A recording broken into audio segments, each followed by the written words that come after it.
Hey folks, Doug Blake with Body Design University. In this video, I want to talk to you about exercise test termination criteria. It's really important because in this particular chapter, chapter 11 on assessments, they're trying to help you to understand a couple of things about when you're dealing with the average, apparently healthy person. There are really important considerations when you're doing the actual assessments, cardiorespiratory assessments, and your strength assessments. Now, in the beginning of the chapter, they're giving you, information on how to conduct the assessments themselves. They give you, and I'm going to go back all the way back to lifestyle habits, sleep, stress, exercise habits. These are all part of their PAR-Q questionnaire, but I want to focus on page 350, 351, where they start with the actual assessment considerations, a sequencing, read them, they're helpful. Figure 11.2 on page 351 gives you sort of the considerations or the appropriateness or the rationale for fitness assessments. Really straightforward. But then you get to safety legal implications, and there's a critical box there. Definitely read this. It's one of the reasons why you need to be CPR certified. And we talk to our students all the time about this, and it's important that your clients also know. They, in one sense, a lot of clients will just assume that you're CPR certified. You should, now, for the sake of NCCA accreditation, generally they're okay with just getting the paper version, doing it online. Okay, from a testing perspective, that's really all you need. However, we highly recommend that you go and get the live portion of a CPR cert done as well, so you can learn about the AED and the actual physicality of doing CPR, mouth to mouth, things like that. Generally, they're not going to, after COVID, for sure, not doing a whole lot of mouth to mouth, but there are other ways you can do it if you have the equipment. At the end of the day, do the live portion of it as well. But again, for just taking the test, you don't need it. You just need the online versions. But assessment safety, legal implications, and then what we want to talk about here, exercise test termination criteria. Highly recommend that on page 352, get into figure 11.3. There's 9 criteria that are critical that you know. 4 of them, maybe 3 or 4 of them, are just like you stop things immediately. Now, I will say that a lot of these are related to the cardiorespiratory, because that's the one where if their heart is having an issue or problem, then it's going to be critical. Obviously, if I'm doing a squat assessment or a bench press assessment, you can get hurt for sure, but they ain't nothing like somebody having a heart attack on you while you're doing a cardiorespiratory assessment. Just shouldn't happen. But the point is that you want to take all your precautions, know the signs where you need to stop the assessment right off the bat. Any indication of chest pain or angina-like symptoms, that is the client doing one of these, clutching, right, or feeling some pain or discomfort in the left side. Now, this is brought on by the assessment. Somebody walks in and starts telling you, man, I got chest pain. By the way, that's generally how it happens. Remember, most folks only know that they have a heart condition when they have the heart attack, right? Or the cardiac event, sadly enough. But if the assessment itself, like you're doing the treadmill test or whatever the case is, if that is the initiating component for chest pain or angina, stop immediately. Don't take any chances. No matter what the client says, I'll be fine. I'm just got to work it out. Happens all the time. No, you stop. Number 2, drop in systolic blood pressure falling below the pre-exercise measurement by more than 10 milliliters of mercury during any exercise in exercise intensity. Excessive elevations in blood pressure where the individual's systolic exceeds 250 millimeters per, 250. Right. So just keep in mind, remember, systolic is that top number, right? So we always hear 120/80 for blood pressure, systolic top, diastolic, the number underneath. So anytime now, well, let me say this. I'm not sure how many of you are have your clients wearing blood pressure monitors, or cuffs or anything like that. It's just not anything we normally do.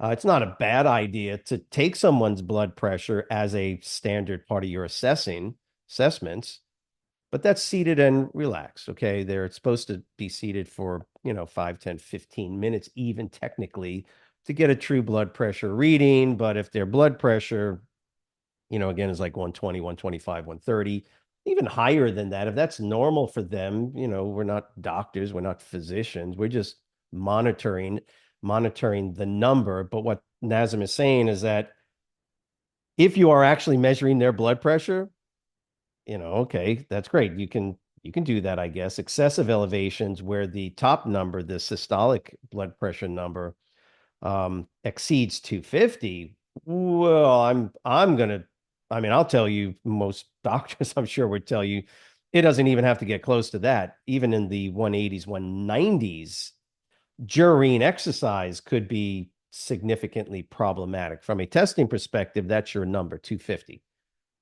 for the top number, 115 for the bottom number. Now, again, normal, quote, normal is 120 over 80. And remember, you've gone through, hopefully, your numbers already when it comes to blood pressure, resting blood pressure numbers.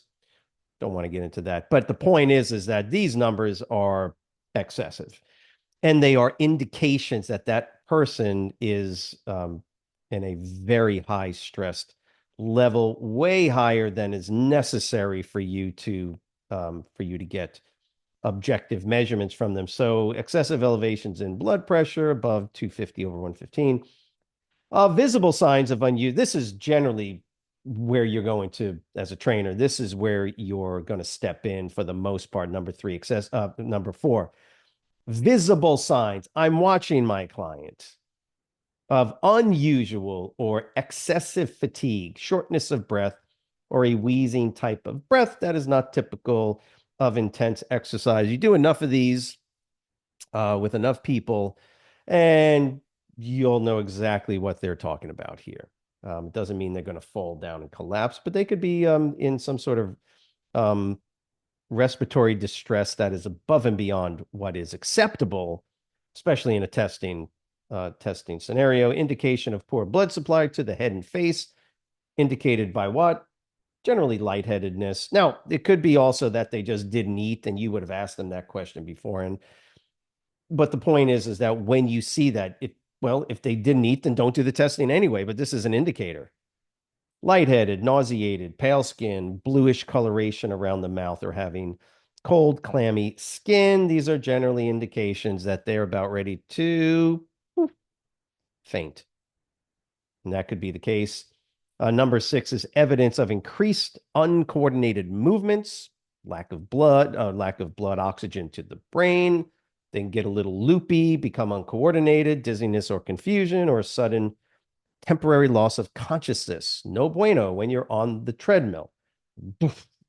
Okay. These are things that that's why you don't walk away while you're doing your, okay, we're going to go for 2 minutes, going to do the 2-minute test on this. Ready? 3, 2, 1, go. Great. Be right back.